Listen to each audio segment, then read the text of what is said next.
በስመ አብ ወወልድ ወመንፈስ ቅዱስ አሃዱ አምላክ አሜን።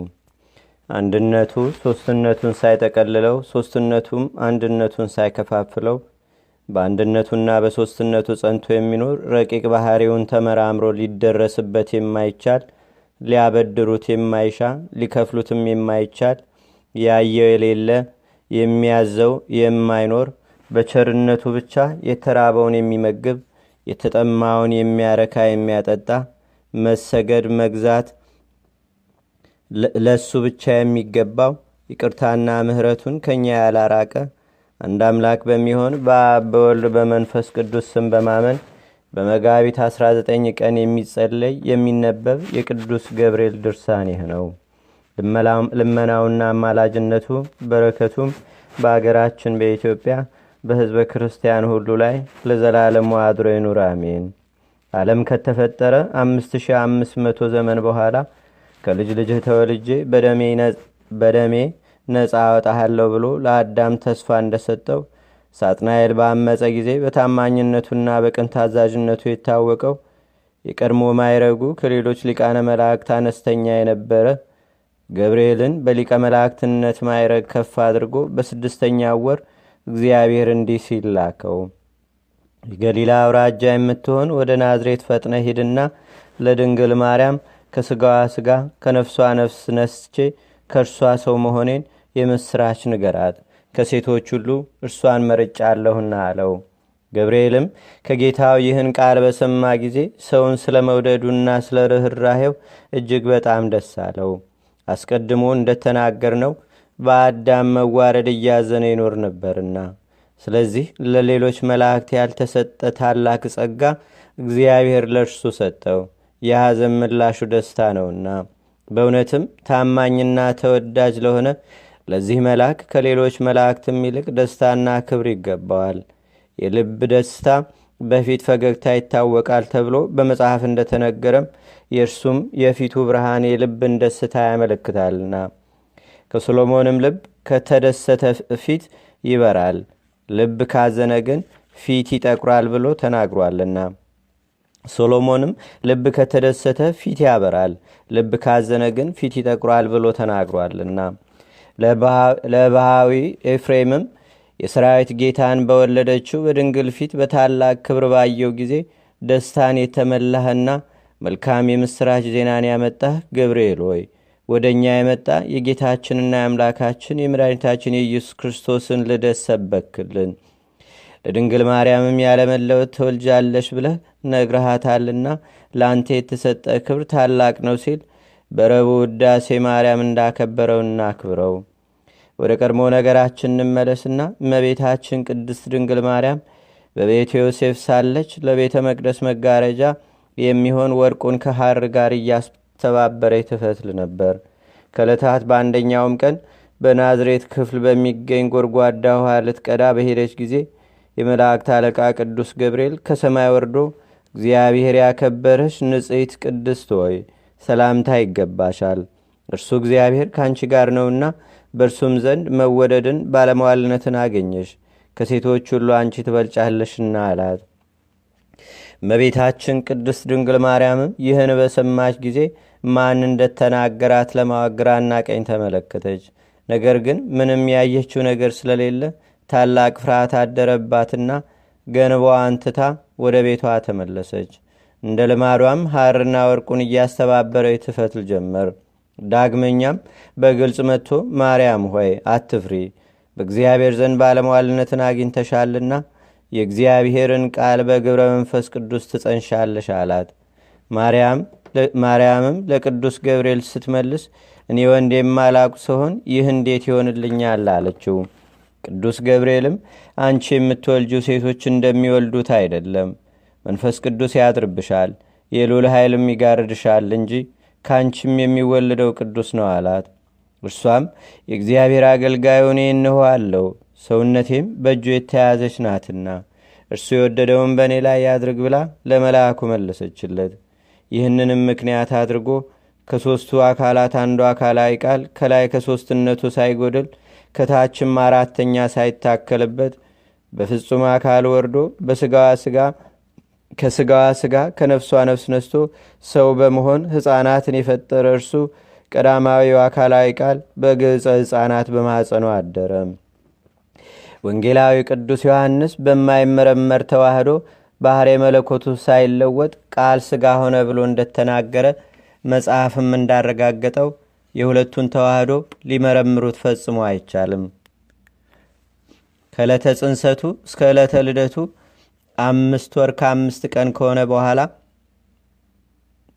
ከዕለተ ጽንሰቱ እስከ ዕለተ ልደቱ 9 ወር ከ5 ቀን ከሆነ በኋላ ቅድመ ዓለም ከሰማያዊ አባቱ ያለ እናት እንደተወለደ እንዲሁም ድኅረ ዓለም ማኅተመ ድንግልናዋ ሳይለወጥ ከብቻዋ ከምድራዊት ድንግል ያለ አባት ተወለደ። ስለዚህ ነገር ነቢዩ ኢሳይያስ እነሆ ድንግል በድንግልና ጸንሳ በድንግልና ወንድ ልጅ ትወልዳለች ብሎ እንደተናገረ ከአብ ሲወለድ በመለኮቱ መለወጥ እንዳላገኘው ከድንግልም በተወለደ ጊዜ ማኅተመ ድንግልናዋ አልተለወጠም። ዳግመኛም ነቢዩ ሕዝቅኤል ከኃያላን ጌታ በስተቀር የገባ አባት የሌለ እርሱ ግን እንደተቆለፈች ገብቶ እንደተቆለፈች የወጣ አባት በምስራቅ በኩል የተቆለፈች ደጃፍ አየሁ ብሎ ተናገረ። ወደ ቀድሞ ነገራችን እንመለስና በዚያን ጊዜ ቀንና ሌሊት እየተፈራረቁ የዚያን አገር መንጋ ተግተው የሚጠብቁ እረኞች ነበሩ። መልአከ እግዚአብሔር ቅዱስ ገብርኤልም ከእነርሱ ዘንድ መጥቶ በቆመ ጊዜ የእግዚአብሔር ብርሃን በላያቸው ላይ ወርዶ ስለ በራ ታላቅ ፍርሃት አደረባቸው። የደስታ መልአክ ቅዱስ ገብርኤል ግን አይዟችሁ፣ አትፍሩ፣ ለእናንተም ለሕዝቡም ሁሉ የሚሆን ታላቅ የምሥራች ልነግራችሁ መጥቻለሁና አላቸው። እነሆ ዛሬ በዳዊት ከተማ መድን ተወልዶላችኋል። ይኸውም ክቡር የሆነ ጌታ ክርስቶስ ነው።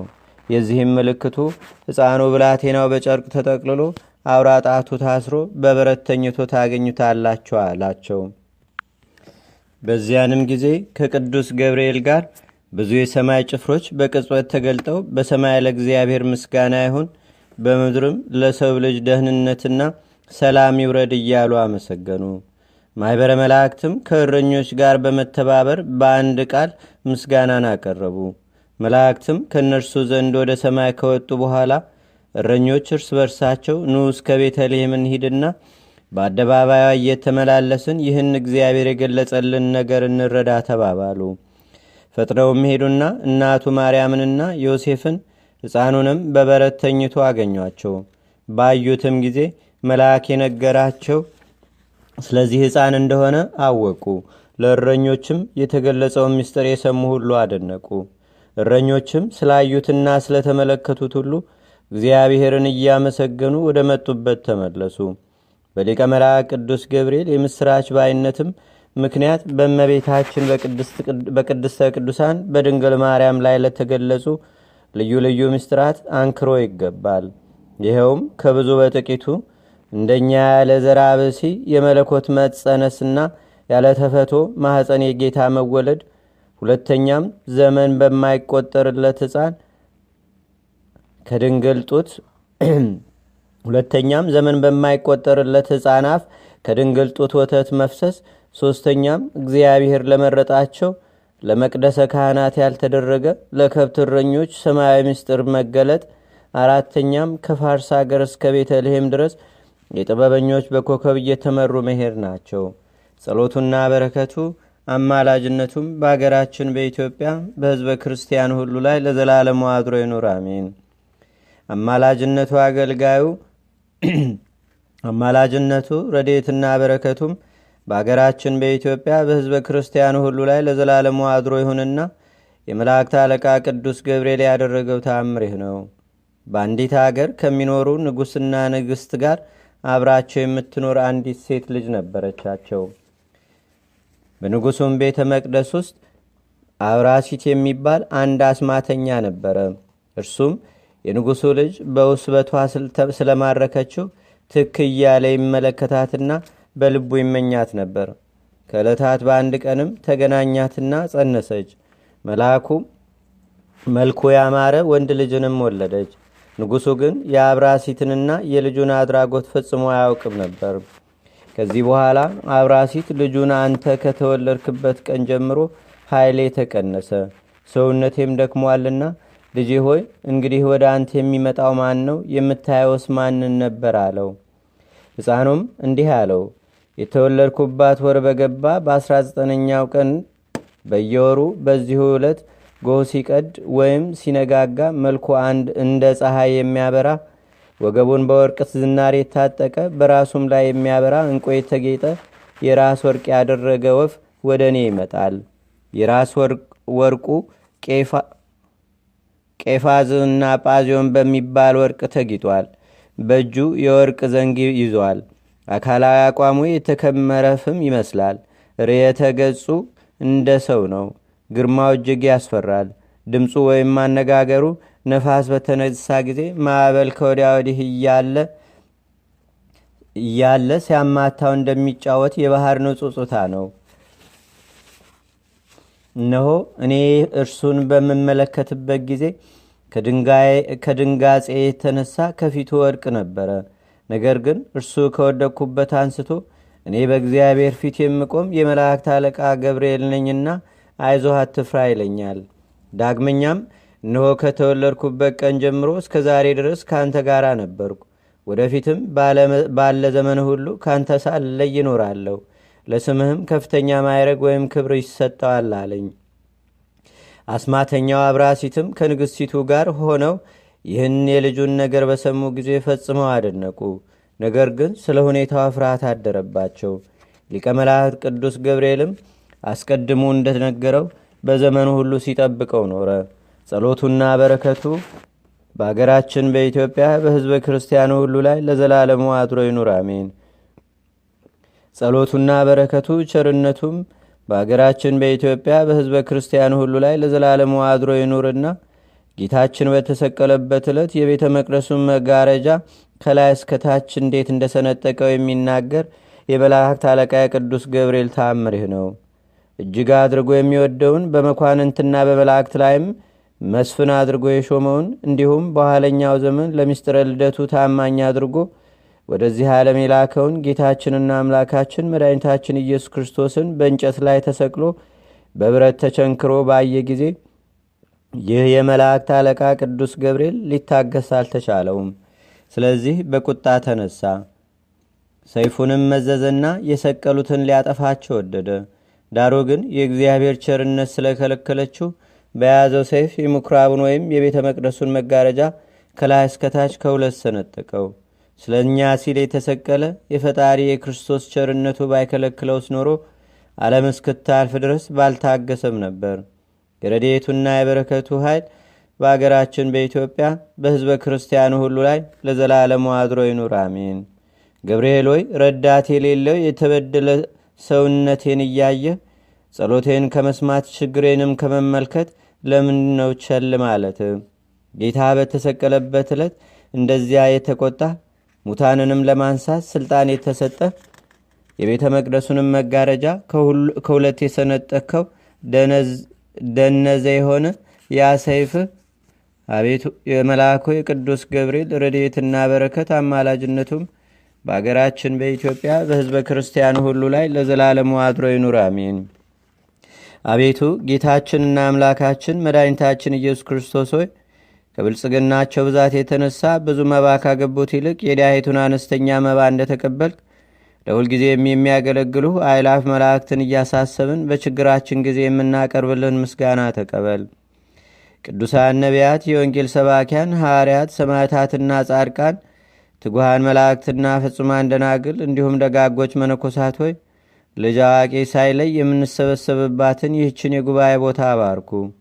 ይህን መጽሐፍ ወረቀቱን አዘጋጅቶ ብራና ደምጾ ብዕር ቀርጾ የጻፈውና ያጻፈውን ወይም በማኅተም ያሳተመውን ከግዕዝ ወደ አማርኛም የተረጎመውን ቃለ ንባቡንም በእርጋታ መንፈስ በተመስጦ ሕሊናም የሰማውን ያደመጠውንም በደለኛና ሁሉን በአማላጅነቷ የምታስምር በጌታችንና በአምላካችን በመድኃኒታችን በኢየሱስ ክርስቶስ እናቱ በቅድስተ ቅዱሳን በድንግል ማርያም ጸሎት ጌታችንና አምላካችን መድኃኒታችን ኢየሱስ ክርስቶስ አገራችን ኢትዮጵያ ሕዝበ ክርስቲያኑን ሁሉ በቸርነቱ ይጠብቀን ለዘላለሙ አሜን።